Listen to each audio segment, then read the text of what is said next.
Hello বন্ধুরা, আজকে আমি তোমাদের সাথে শেয়ার করব কচুরলতি রান্নার রেসিপি। আমি কিভাবে রান্না করি সেটা আজকে আমি তোমাদের সাথে শেয়ার করব। চলো সঙ্গে থেকো তোমরা। আমি এখানে নিয়েছি, আমার কাছে ফ্রিজে একটা মাছের মাথা ছিল, ইলিশ মাছের মাথা। ওই মাথাটা দিয়ে আমি আজকে কচুরলতি রান্না করব। তো বন্ধুরা, আমি এখানে কড়াইতে জল বসিয়ে দিয়েছি। এবারে লতিগুলোকে আমি সামান্য ভাপিয়ে নেব।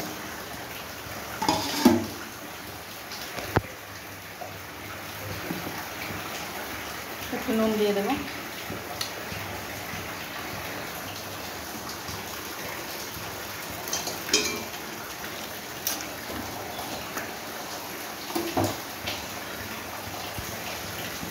বন্ধুরা, 2-3 মিনিটের জন্য একটুখানি ঢাকা দিয়ে দেবো। তো আমার লতিটা ভাপানো হয়ে গেছে, এবারে নামিয়ে নেব।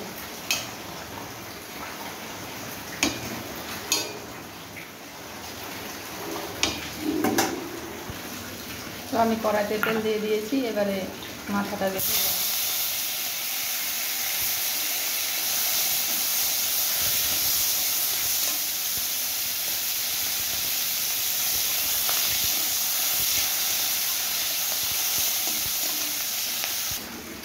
আমি আর একটু কড়াইতে আর একটু সরষের তেল দিয়ে দেবো।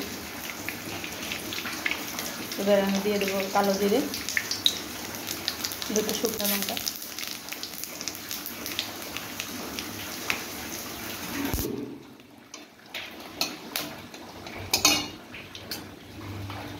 এবারে আমি পেঁয়াজ কুচি দিয়ে দেবো।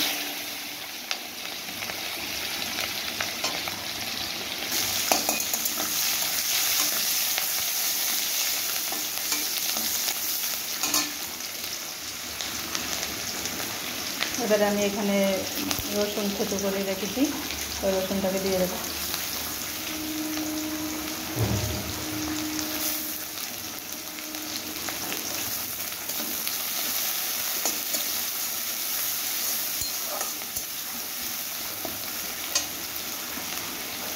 তো আমার রসুন পেঁয়াজটা মোটামুটি ভাজা ভাজা হয়ে গেছে। এবারে আমি সবসময় একটু লতিতে আলু বেগুন দিয়ে থাকি, ওটাকে আমি দিয়ে দেবো।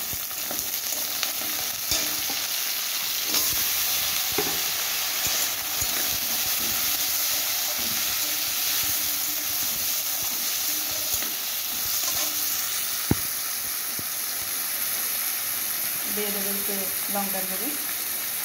লতিটা একটু ঝাল ঝাল খেতেই ভালো লাগে, তাই আমি অনেকটাই লঙ্কার গুঁড়োর পরিমাণটা বাড়িয়ে দিয়েছি। দিয়ে দেবো হলুদ গুঁড়ো,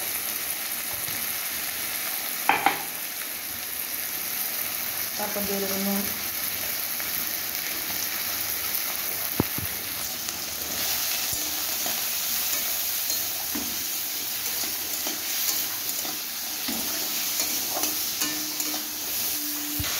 এবার আমি সিদ্ধ করার লতিটাকে দিয়ে দেবো।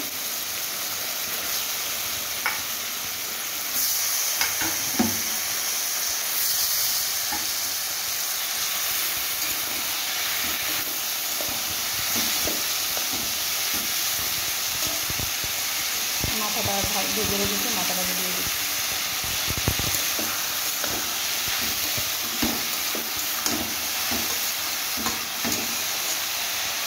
এবারে গ্যাসের ফ্লেমটাকে হালকা করে দিয়ে 6-7 মিনিটের জন্য একটুখানি ভেজে দেবো। তো আমার লতিটা একদম সম্পূর্ণ নরম হয়ে গেছে। এবারে আমি এখানে একটু সরষে বেটে রেখেছি, সরষে বাটাটাকে দিয়ে দেবো। একটুখানি চিনি দেবো।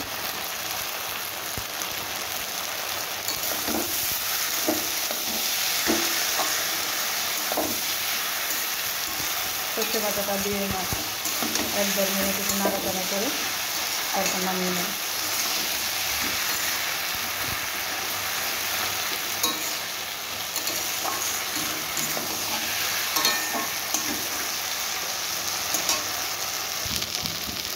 তো বন্ধুরা, একদম সম্পূর্ণ তৈরি আমার এই কচুরলতি। নামিয়ে নিচ্ছি। গরম ভাতে এরকম কচুরলতি হলে আর কি চাই। তো ভিডিওটি ভালো লাগলে লাইক কমেন্ট শেয়ার করে পাশে থেকো। আমার ইউটিউব চ্যানেলটাকে সাবস্ক্রাইব করো, আর যারা পেজ থেকে দেখছো প্লিজ পেজটাকে একটু ফলো করো। টাটা।